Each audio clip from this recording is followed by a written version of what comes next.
4వ అధ్యాయం. హోషేయ గ్రంథం 4వ అధ్యాయము 10వ వచనం మనం చదువుకుందాం. పేజీ నెంబర్ 746 పేజీ నెంబర్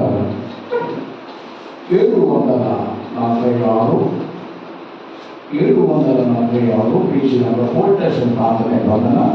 హోషేయ గ్రంథం 4వ అధ్యాయము 10వ వచనం మనం చదువుకుందాం. వారు యెహోవాను లక్ష్యపెట్టుట మానిరి. వారు యెహోవాను లక్ష్యపెట్టుట మానిరి. అందరి మాటలతో చెప్పండి. వారు యెహోవాను లక్ష్యపెట్టుట మానిరి. దేవుని వాక్యాన్ని ధ్యానించాలి. వారు యెహోవాను లక్ష్యపెట్టుట మానిరి అని బైబిల్లో మనం చదువుతాం. ఎవరు వీళ్ళు అంటే దేవుని ఏర్పాటులో ఉన్నవారు, దేవుని చేత ప్రత్యేకించబడిన వారు. వీళ్ళట యెహోవాను లక్ష్య పెట్టడం మానేశారట. ఒకప్పుడు వారు ఆత్మానుసారంగా వారు ఆత్మీయ యాత్రను ప్రారంభించారు. బావుగా పరిగెట్టారు. సత్యంలో స్తంభాలుగా నిలబడ్డాం. దేవుని కొరకు ఏ పరిస్థితి అయినా నిలబడిన వారు. ఆత్మానుసారంగా ఆరంభించిన వీళ్ళు ఈరోజు దేవుని లక్ష్య పెట్టడం మానేశారట. దేవుని ఏం చేశారు? లక్ష్య పెట్టడం మానేశారట. ఎందుకు అంటే బైబిల్లో రాయబడింది. ఆ మాటతో వాక్యంలో మనం ముందుకు వెళదాం. హోషేయ గ్రంథం 5వ అధ్యాయం. హోషేయ గ్రంథం 5వ అధ్యాయం 11వ వచనం మనం చదువుకుందాం. ఎఫ్రాయిమీయులు మానవ పద్ధతిని బట్టి ప్రవర్తింపగోరువారు. స్తోత్రం చెప్పండి. ఆమేన్, హల్లెలూయా. అంటే ఇశ్రాయేలీయులు మానవ పద్ధతిని ఫాలో అవుతూ ఉన్నారట.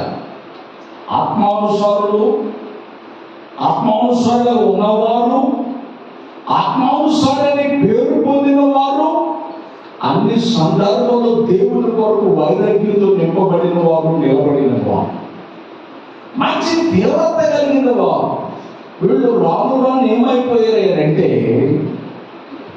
ఇశ్రాయేలీయులు మానవ పద్ధతిని బట్టి ప్రవర్తించడం నేర్చారు. ఏం చేశారట? మానవ పద్ధతి చాలా బాధాకరం. మానవ పద్ధతిని బట్టి వారు ప్రవర్తిస్తున్నారు. ఇంకొక వాక్యం చదువుకున్నాం. మత్తయి సువార్త 15వ అధ్యాయము 9వ వచనాన్ని మనం చదువుకున్నాం. మత్తయి సువార్త 15వ అధ్యాయం 9వ వచనం. ఈ ప్రజలు తమ పెదవులతో నన్ను ఘనపరచుదురు గాని వారి హృదయము నాకు దూరముగా ఉన్నది. మనుషులు కల్పించిన పద్ధతులు దైవోపదేశములని బోధించుచు వారు నన్ను వ్యర్థముగా ఆరాధించుచున్నారు. బాగా ఆలోచించాలి. మనుషులు కల్పించిన పద్ధతులు దైవోపదేశములని నమ్ముతూ వారి పితరులతో దేవుని ఘనపరుస్తూ హృదయాన్ని దూరం చేసుకున్నారు. ఇంకా అక్కడ రాయబడింది. ఆ 15వ అధ్యాయం 6వ వచనంలో, మత్తయి సువార్త 15వ అధ్యాయం 6వ వచనంలో రాయబడింది. మీరు మీ పితరుల పారంపర్య ఆచారం నిమిత్తము దేవుని వాక్యమును నిరర్థకము చేస్తున్నారు. ఏం చేస్తున్నారటండి? దేవుని వాక్యాన్ని ఏం చేస్తున్నారు? నిరర్థకం చేస్తున్నారట. దేవుని వాక్యం అంత శక్తివంతమైంది. అంటారు, నీ వాక్యము నన్ను బ్రతికించుచున్నది, నా బాధలో ఇదే నాకు నెమ్మది కలిగించుచున్నది అని రాయబడింది. అటువంటి వాక్యాన్ని మనుషుల పారంపర్యాచారం నిమిత్తం నడుస్తున్నారు. కానీ దేవుని వాక్యాన్ని, బ్రతికించే వాక్యాన్ని, ఆరాధించే వాక్యాన్ని, దీవించే వాక్యాన్ని, తెలివితేటలిచ్చే వాక్యాన్ని వారు నిరర్థకం చేస్తున్నారట. ఏం చేస్తున్నారట? నిరర్ధకం. ఎందుకంటే మనుషులు కల్పించిన పద్ధతులు. ఎవరు కల్పించిన పద్ధతులు అండి? చెప్పాలి గట్టిగా. మనుషులు కల్పించిన పద్ధతులు. మనుషులు కల్పించిన ఏమైంది?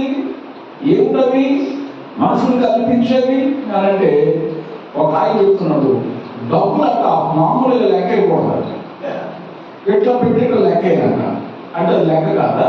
ఇట్లా లెక్కేస్తే లెక్క రాదా? అప్పుడు ఇంటి నిండా డబ్బు ఉంటుందంట ఆయన. ఒక పూజ చెప్తుంది. ఇంకొక ఆయన అంటున్నాడు, పచ్చగా ఉంగరం పెట్టుకో. ఏ ఉంగరం పెట్టుకో? చెప్పాలి. పచ్చగా ఉంగరం పెట్టుకో. ఇక అన్ని చోట్ల పచ్చగా ఉండదు. పంట ఎక్కువ పంట కూడా వేయగలరు. త్వరగా చెప్పండి. పచ్చగా ఉంగరం పెట్టుకో. అంత పచ్చగా ఉంటుంది. ఇంకా నాకు ఎదురు పట్టట్లేదు పూజారి గారు, మనం ఎదురు చేయండి అంటే, అన్నా ఏం మూలం పడుకుంటున్నావు అని అడిగాడు.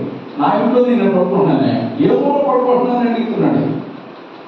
పలానా చోట్ల ఎట్లా గదులు ఎట్లా పడుకుంటున్నాను. అక్కడ కాదు, ఇదిగో ఈ సైన్యం ప్రక్కగా ఎట్లా మనసు వేసుకో. అప్పుడు నీకు నిద్ర పడుతుంది. ఇక్కడ వేసుకుంటే చక్కగా నిద్ర పట్టేది అప్పుడప్పుడు అన్న మధ్యరాత్రిలో. ఆయన చెప్పినట్టు అక్కడ వేసుకుంటే తెల్లవారు నేను తెల్లవారులు నిద్ర లేదట. ఓదారి గారు మీరు చెప్పారు కదండి, నేను చేసేయండి, నాకు నిద్ర పట్టలేదండి. ఎక్కడ అక్కడ నిద్ర పట్టలేదా? మరొక మూలకి కూర్చో, మూలకి పడుకో, మూలేసో మాంసం అని చెప్తున్నాడు. మానవ పద్ధతులు నిద్రించేది ఎవరు? చెప్పాలి. ఆదాముకి ఏం నిద్రించాడండి? చెప్పాలి గట్టిగా. రాత్రి సమయంలో కొంతమంది మనం పడుకుంటే బయటికి ఏం జరుగుతుందో మనకి తెలియదు. ఉరుములు పడుతున్నాయా, పిడుగులు పడుతున్నాయా, గాలి వచ్చిందా, దుమ్ము వచ్చిందా, ధూళి వచ్చిందా, మనకి ఏం తెలియదు. ఎలా తీసిన తర్వాత అమ్మో అని అనుకుంటాం. స్తోత్రం చెప్పండి. అమెరికాలో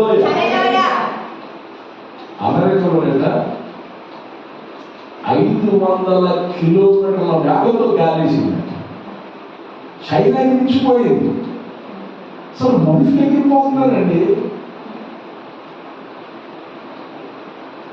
దేవుని బిడ్డలారా, సృష్టికర్త పెట్టిన నియమాలు వదిలేసి సృష్టిని పూజిస్తున్నాడు మనుషులు. ఏడే దేవుళ్ళు అయిపోతున్నారు. మనుషులు కల్పించిన పద్ధతులు దైవోపదేశములని నమ్ముతూ దేవుణ్ణి వ్యర్థముగా ఆరాధిస్తూ ఉన్నారు. దేవుని ఏం చేస్తున్నారు? వ్యర్థముగా ఆరాధిస్తున్నారు. ఒకప్పుడు ఆత్మానుసారముగా నడిచిన వారు శరీరానుసారిగా వారు జీవితాన్ని ముగిస్తున్నారు. ఒకప్పుడు ఆరంభం ఎంతో మరణకరంగా ఉంది, ముగింపు వచ్చేటప్పటికి చాలా విచారకరంగా ఉంది. ముగింపు ఎట్లా ఉందంటే చాలా విచారకరం. ఇంకొక మాట నేను మీతో చదివించాలని ఆశిస్తున్నాను. 1 సమూయేలు గ్రంథం 7వ అధ్యాయం, 1 సమూయేలు గ్రంథం 7వ అధ్యాయం 20వ వచనంలో సమూయేలుతో ఇశ్రాయేలీయులు అంటారు, జనములు చేయు రీతిగా మేమును చేయునట్లు. ఏంటండి అంటే మనుషులు కల్పించిన పద్ధతులు ఇశ్రాయేలీయులు ఏం చేస్తున్నారు? దైవోపదేశములను నమ్ముతున్నారు. జనాలు ఏం చేస్తున్నారు? మేము కూడా అదే చేస్తున్నాం. దేవుడికి పెట్టిన చట్టాన్ని మీరారు, దేవుడిచ్చిన శాసనాన్ని మీరారు, దేవుడిచ్చిన ఆజ్ఞలను మీరారు, దేవుని షరతులను మీరారు. వీరు మనుషులు పెట్టిన పద్ధతులు దైవోపదేశములను నమ్ముతారు. అలా అంటున్నారు, వీళ్ళు అంటున్నారు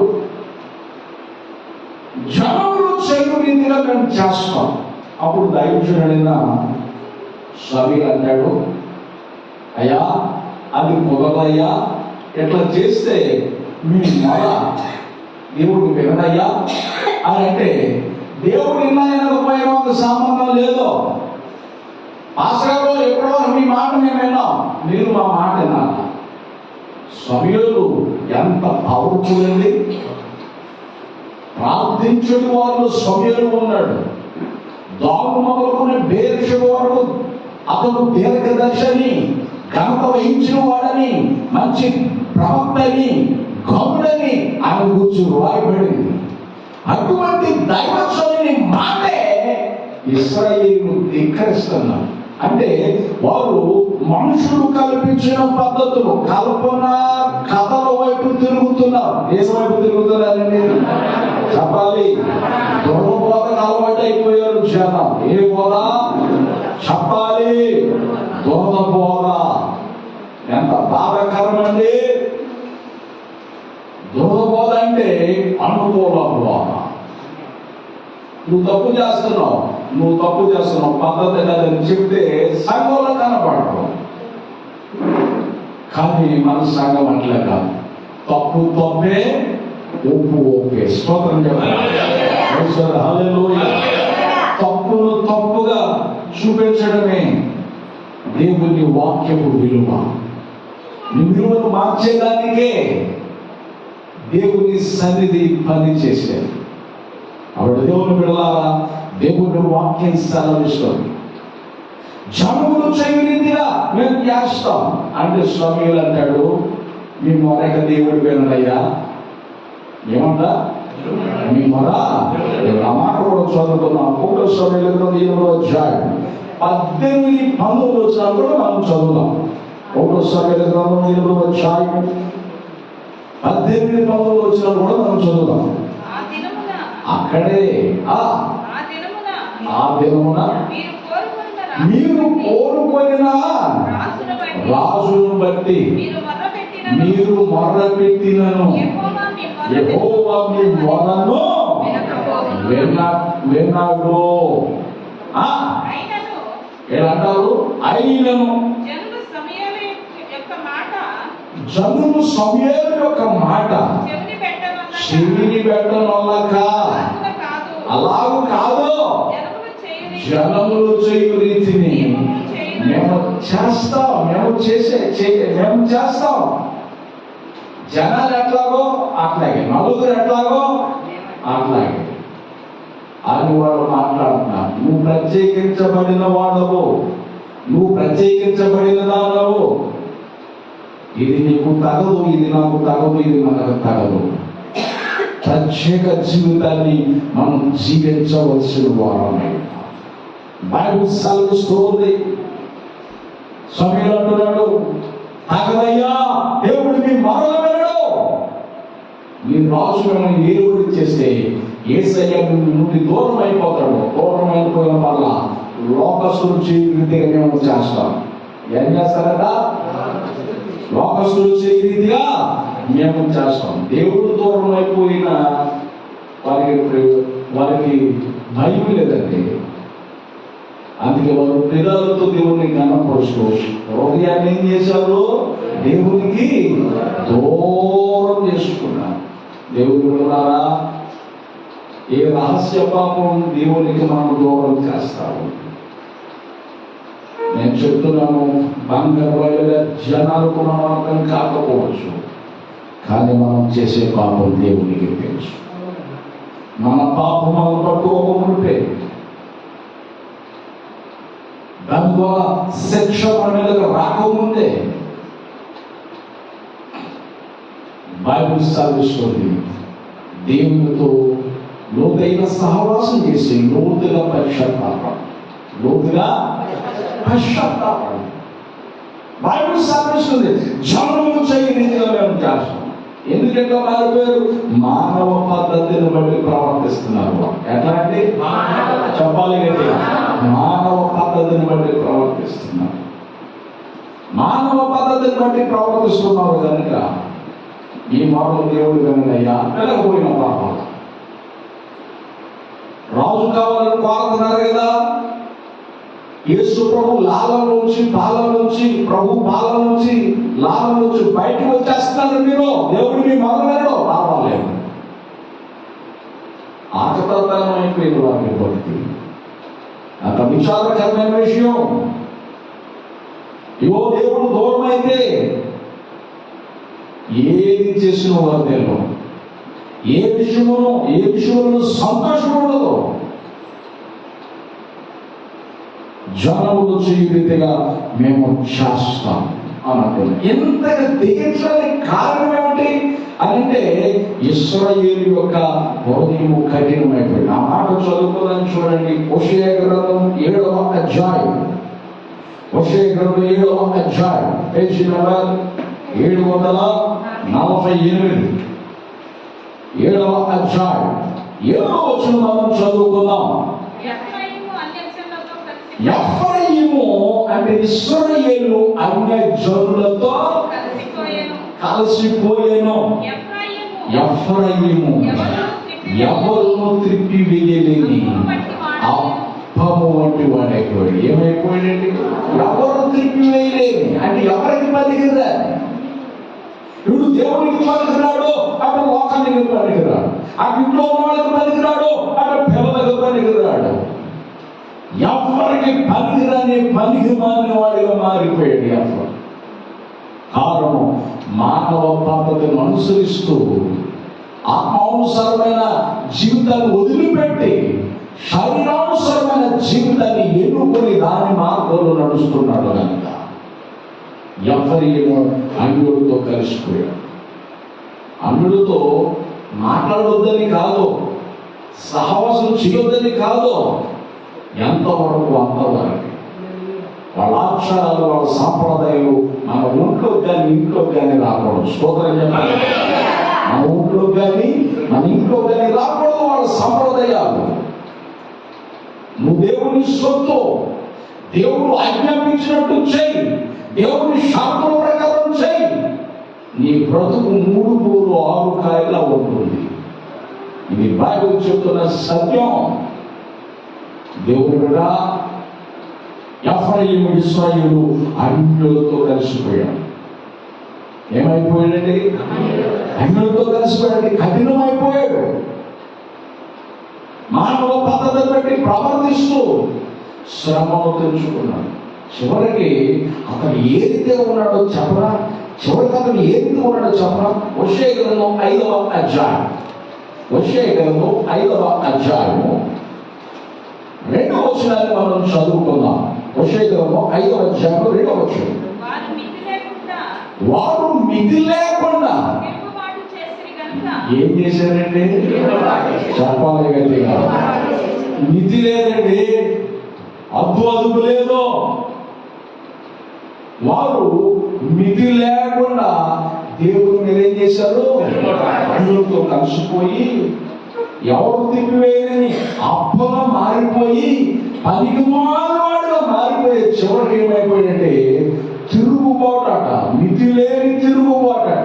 ఏ తిరుగుబాటట అంటే అందరూ చెప్పాలి. అంత దారుణం అండి. మితి లేని తిరుగుబాటు చేశాడట. ఏ తప్పు చేస్తే మితి లేని తిరుగుబాటు చేసాం? బైబిల్లో రాయింది, నేను పిల్లల నుంచి వారిని గొప్పవారిగా చేశాను. స్తోత్రం చెప్పాలి. కానీ వారు ఏం చేశారు? నా మీద తిరుగుబాటు చేశాను. మంచి స్థాయిలో లేదా, మంచి స్థితిలో లేదా, అన్ని విషయాలు వద్దల చేయలేదా? బైబిల్ సెలవిస్తుంది వారు మితి లేని తిరుగుబాటు. అంత బాధాకరమండి. మితి లేని తిరుగుబాటు చేశారండి ఇశ్రాయేలీయులు. దేవుని బిడ్డ, నీవు కూడా ఉన్నావేమో, నీవు కూడా ఈ స్థితిలో ఉన్నావేమో. మితి లేని దుఃఖాన్ని దేవుని కలగజేస్తున్నాము. కీర్తనలో రాయబడింది, వారు అరణ్యమున ఎన్నో దేవుని దుఃఖం పెట్టారని, ఎన్నో అరణ్యంలో దేవుని శోధించారని, బాధించారని రాయబడింది. అందుకే ఆ తరము వారు అన్న విసుగు చెందాడట. దేవుడు విసుగు చెంది నా విశ్వరాత్రులు మీరు ప్రవేశించరు అన్నాడు. ఎందులో ప్రవేశించరు? నా విశ్వరాత్రులు మీరు ప్రవేశించరని దేవుడు ప్రమాణం చేశాడు. దేవుని కూడా మితి లేని పాపం. అందుకే నేను చెప్తున్నాను, పోకిరి చూపులు మనం ఉండకూడదు, పోకిరి మాటలు మనం ఉండకూడదు, పోకిరి వ్యవహారాలు మనం ఉండకూడదు, వార చూపులు, వంకర పద్ధతులు మనలో ఉండకూడదు. వస్తున్నాం వెళుతున్నాం అనేది కాదు. వచ్చిన నువ్వు ఏమి నేర్చుకుంటున్నావు, ఏ సందేశాన్ని విన్నావు, సందేశానికి తగ్గట్టుగా నడుస్తున్నావా, వాక్యానికి సంబంధించి నీ జీవితాన్ని మలుచుకుంటున్నావా, మార్చుకుంటున్నావా? ఒక్కసారి ఆలోచించు దేవుని వాక్యం. బైబుల్ సెలవిస్తోంది, ఇశ్రాయేలు మితిమీరి తిరుగువారు. ఎంత బాధకరం అండి, ఎంత విచారకరమైన సంగతి అండి. మితిలేని తిరుగుబాటు చేశాడు. ఏం చేశాడండి? అందరూ చెప్పాలి కదా, మితిలేని తిరుగుబాటు చేశాడండి. మితిలేని తిరుగుబాటు ఎంత బాధ. అందుకు దేవుడు అన్నాడు, ఇక్కడ ఇశ్రాయేలు ప్రజలే కాదు, ఇశ్రాయేలు ధర్మశాస్త్రాన్ని బోధించే యాజకులు కూడా అట్లాగే మారిపోయారు. అందుకే దేవుడు అంటాడు, ఆ మాట మనం చదువుకున్నాం. హోషేయ గ్రంథం 4వ అధ్యాయము, హోషేయ గ్రంథం 4వ అధ్యాయం చూశారా? ఆ హోషేయ గ్రంథం 4వ అధ్యాయం పేజీ 746. హోషేయ గ్రంథం 4వ అధ్యాయం 9వ వచనాన్ని మనం చదువుకుందాం. కాబట్టి జనులకు ఎలాగో యాజకులకు అలాగే సంభవించును. వారి ప్రవర్తనను బట్టి నేను వారిని శిక్షింతును. వారి క్రియలను బట్టి వారికి ప్రతీకారము చేతును. చూసారా? అంటే దేవుడు వాక్యం సెలవుస్తుంది. కాబట్టి జనులకు ఎలాగో యాజకులు కూడా అలాగే సంభవిస్తారు. మితిలేని తిరుగుబాటు, మితిలేని పాపము చేస్తున్నావేమో. దేవుడు అంటున్నాడు, నువ్వు యాజకుడు అయినా, నువ్వు సేవకుడు అయినా, నువ్వు విశ్వాసు అయినా, ఎవరైనా సరే జనులు కలవు నీకు కూడా అలాగే. దేవుడు అంటాడు, నీతిమంతులుగా ఉన్నాను, దుష్టుడు ఉన్నాను.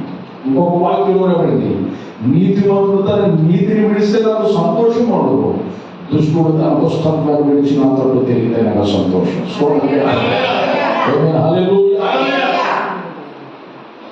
దుష్టుడు తన దుష్టత్వం నుండి మండుకోవాలి, తన దుష్టత్వం నుండి మార్చుకోవాలి. అప్పుడే నాకు సంతోషం అనుకో సాధించాను. సామాన్య జనులకు ఎట్లా శిక్ష వస్తుందో, వాక్యాన్ని మితిమీరితే, దేవుని వాక్యానికి వ్యతిరేకంగా నడిస్తే, దేవుడు చెప్పిన చట్టాన్ని నువ్వు మార్చి ఉల్లంఘిస్తే నీకు కూడా అదే శిక్ష.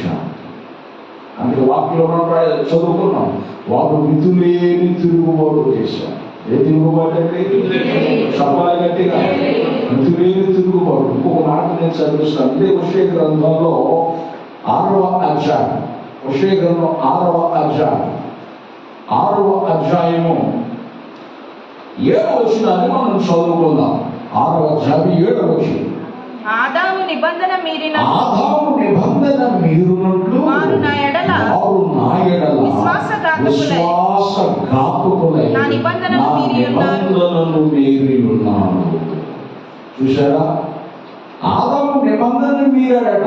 ఆదిలో ప్రభు యొక్క దేవుని కొడుకే, స్టార్టింగ్ మనిషి, సృష్టికి ఆరంభమైనటువంటి మనిషి దేవుని ఆజ్ఞని ఏం చేశాడు? మితిమీరాడండి. సరే, మితిమీరాడు. ఆదాము దగ్గరికి దేవుడు వచ్చాడు, ఆదామా నువ్వు ఎక్కడయ్యా అని పిలిచినప్పుడు రాలా. ఎప్పుడు ఎదుర్కొంటూ ఉండేవాడు. ఒక్కసారి పిల్లడు కనబడకపోయేదాడికి, కొడుకు కనబడకపోయేదాడికి కంగారు దేవుడు పిలిచాడు. ఆదాము ఎక్కడనంటే, నీ స్వరం విన్నప్పుడు నేను చెడుచోటు దాకున్నాను. చెడుచోటు దాకోవడానికి కారణం ఏంటయ్యా? నువ్వు తినదనం తిన్నావా? అయ్యా నేను తిన్నానయ్యా, నన్ను క్షమించయ్యా, ఎదుర్కొంటూ వస్తే ఈ రకంగా ఉండేది పరిస్థితి. నువ్వు నాకు ఇచ్చిన సాటి అయిన సహాయం ఉందే, నా భార్య అవ్వ, ఆమె ఈ స్థితి కారణం ఆమె చేసింది. అవ్వా అట్లాగైందా, అట్లా చేసావా అని అంటే ఆమె ఏం చేసింది? సర్పం మీద పెట్టి. అంటే ఒకరి మీద ఒకరికి స్వామి చెప్పుకుంటున్నారు. ఏం చేస్తున్నారండి? సర్దుకుపోయే వ్యవహారం చేస్తున్నారు, కానీ దిద్దుకునే వ్యవహారం చేయాలి. ఏం చేయలేదండి? చెప్పాలి గట్టిగా. సర్దుకుపోయే వ్యవహారం చేస్తున్నాను, దిద్దుకునే వ్యవహారం చేయాలి. దిద్దుబాటు మనకు అసహ్యం కాకూడదు. యోగు గ్రంథం యోగాడు దయచేసి మాట చదవండి. యోగు గ్రంథం 31వ అధ్యాయం, యోగు గ్రంథం 31వ అధ్యాయం 33, 34 వచనాల్లో మనం చదువుకుంటే, యోగు గ్రంథం 31వ అధ్యాయం 33, 34 వచనాలు. ఆదాము చేసినట్లు ఆ యోగు గారు అంటాడు, ఆదాము చేసినట్లు నా దోషములను నా దాచిపెట్టుకొని దోషములను. దాచిపెట్టుకొని అంటే ఆదాము గారు ఏం చేశాడు చెప్పాలి? పాపాన్ని దాచిపెట్టుకున్నాడు, దోషాన్ని దాచిపెట్టుకున్నాడు, శాపాన్ని దాచిపెట్టుకున్నాడు, ఆత్మను కూడా దాచిపెట్టుకున్నాడు. ఇది ప్రతిష్ఠించబడిని ఈ వస్తువులు మీరు అపహరించవద్దు, ఎవరు తీసుకోవద్దని దేవుడు చెబితే, సేవకుడు చెబితే, సేవకుడు దేవుడు చెప్పింది జనులకు చెబితే ఒక్కడు కూడా మనసును పెట్టాల. మనసును పెట్టిన వారు ఉన్నారు, మనసును పెట్టినటువంటి ఆకారం సొమ్మును ఆశించి, వస్త్రాన్ని ఆశించి, వెండి బంగారాన్ని ఆశించి తీసుకెళ్తారు కూడా రాసుకున్నాడు. తనను బట్టి తన కుటుంబం మీదకి శాపం వచ్చేసింది. దేవుడు చేయొద్దన్నది చేయకూడదంటే స్తోత్రం చెప్పండి. హల్లెలూయా. దేవుడు బిడ్డలారా, వాక్యంలో మనం చదువుతాం. ఆదాము ఏం చేశాడట? దోషమును దాచిపెట్టుకొని, యోగుగా మాట్లాడతాను, దోషమును దాచిపెట్టుకొని మహాసమూహములకు భయపడి కుటుంబముల తిరస్కారమునకు జడిసియు నేను మౌనముగా నుండి వారము దాటి బయలు వెళ్ళక రొమ్ములో నా పాపము కప్పుకుని పరమునున్న దేవుని దృష్టికి నేను వేషధారినవుతును. స్తోత్రం చెప్పాలి. దాచుకున్నవాడు, దేవుడు చూయొద్దన్నది చేసేటువంటి వ్యక్తి వేషధారి. ఏ దారండి చెప్పాలి గట్టిగా. బైబిల్ రాయబడింది, వేశ్యనైన దేవుడు క్షమిస్తాడేమో కానీ వేషధారిని మాత్రం దేవుడు క్షమించడు. ఎక్కడొక వంతు, ఎక్కడొక గొంతు, బయట ఒక గొంతు. దేవునికి నచ్చదు, దేవుడు ఒప్పుకోడు. రాజీ పడే, లోకంతో రాజీ పడి బ్రతకొద్దు. దేవుని కొరకు అగ్నిగా ఉండండి, దేవుని కొరకు మండుతూ ఉండండి, దేవుని కొరకు రగులుతూ ఉండండి. దేవుడు తప్పక మీ అంతకు వచ్చి మనం దీవిస్తాడు. నిత్య జీవం కొరకు సిద్ధపడండి. లోకంలో చాలా చాలా విచిత్రమైన విషయాలు, ఇప్పుడు లేని భయంకరమైన పేరుతో కాలం గురించి మనం వింటున్నాం. ఎన్నడైనా విజయవాడ ముందుకు పోతానుకున్నామా? విజయవాడ ముందుకు పోవడం ప్రారంభించి ఇంకా కోరుకోలేదు వాడు. ఎక్కడికక్కడ రకరకాల విపత్తులు, రకరకాల పరిస్థితులు మనం చూస్తూ ఉన్నాం. నేను అంటున్నాను, ఇది దేవుని రాకడకు సూచన. దేవుని రాకడకు బహు సమీపంగా ఉన్నాం. ఆత్మలో చల్లారొద్దు. లోకం వైపు చూస్తే చల్లారిపోతాం. అయ్యా తెలుసు తెలియక నేను చేశాను, నన్ను క్షమించని దేవుడితో తిరిగి నువ్వు దిద్దుకుంటే నువ్వు ధన్యుడు అవుతావు. ఆదాము చేసిన తిరస్కారం మహాసమూహమునకు భయపడి. ఎవరికి భయపడ్డాడండి? మహాసమూహం అంటే అప్పుడు ఆదాము గారితో దేవుని లోతులు ఉన్నారు. స్తోత్రం చెప్పండి. ఎవరున్నారండి? దేవుని లోతులు ఉన్నారు. వాళ్ళని చూసి వాళ్ళకు భయపడి, కుటుంబానికి భయపడి అతడు వేషధారిగా మారిపోయాడు. లోన పెట్టుకొని బయట ప్రదర్శించాడు. దేవుని బిడ్డ, అది దేవునికి నచ్చని విషయం. దేవునికి నచ్చని విషయం కనుక మీరు ఆలోచించండి. దేవుని వాక్యం మాట్లాడుతున్నమాట. వాళ్ళు చేసిన తిరస్కారం, వాళ్ళు వేషధారులుగా బ్రతికిన విధానం, వారు పాపాన్ని, దోషాన్ని దాచుకున్న రీతిలో మనం వెళ్ళకూడదు. తిరుగుబాటు దేవుని మీద చేయకూడదు. యెహోవాను లక్ష్య పెట్టాలి. స్తోత్రం చెప్పండి. ఎవరు లక్ష్య పెట్టాలండి? యెహోవాను లక్ష్య పెట్టాలి. ప్రభు మీద లక్ష్యం చేయకుండా 3 అధ్యాయం 1 రాయబడిన మాట చూడండి. హెబ్రీయులకు రాసిన పత్రిక 3:1 ఇందువలన పరలోక సంబంధమైన పిలుపులో పాలు పొందిన పరిశుద్ధ సహోదరులారా, మనము ఒప్పుకొనిన దానికి అపోస్తలుడు ప్రధాన యాజకుడైన యేసు మీద లక్ష్యం ఉంచాలి. స్తోత్రం చెప్పండి. నీ ఫోకస్ అంతా దేవుని మీద ఉండాలి. నీ ఫోకస్ ఎవరి మీద ఉండాలి? దేవుని మీద ఉండాలి. దేవుడిచ్చిన దాని మీద వద్దు, దేవుని మీద పెట్టు నీ ఫోకస్. గురి కలిగి నడు, గురి కలిగి జీవించు. కీర్తనకారుడు, నా గురి సదాకాలము ఆయన యందు నేను నిలుపుచున్నాను. స్తోత్రం చెప్పాలి. అందుకే నేను కదిలించబడను. దేవుని గురి కలిగి ఉన్నాను. ఇశ్రాయేలీయులు దేవుని లక్ష్య పెట్టడం అన్న కారణం శరీర సంబంధమైన చోటు చేసుకునే. ఒకప్పుడు దేవుడు అంటే భయం, ఒకప్పుడు దేవుడు అంటే భక్తి, ఒకప్పుడు దేవుడు అంటే శ్వాసం, ఒకప్పుడు దేవుడు అంటే నమ్మకం, ఒకప్పుడు దేవుడు అంటే క్రమం. ఇప్పుడు అక్రమస్తులుగా మారిపోయారు. లక్ష్య పెట్టడం మానేసి కారణం లోపం చోటు చేసుకోవాలి. ఒకవేళ నీలో ఉందేమో సరి చేసుకోవాలి. సరి చేసుకుని వారి మీద వచ్చిన శిక్ష మన మీదగా రాకూడనట్టుగా దేవుని పాదాలు పడుకుని పెంచుకున్నాడు. దేవుని మాటలు దీవించును గాక. ఆమేన్.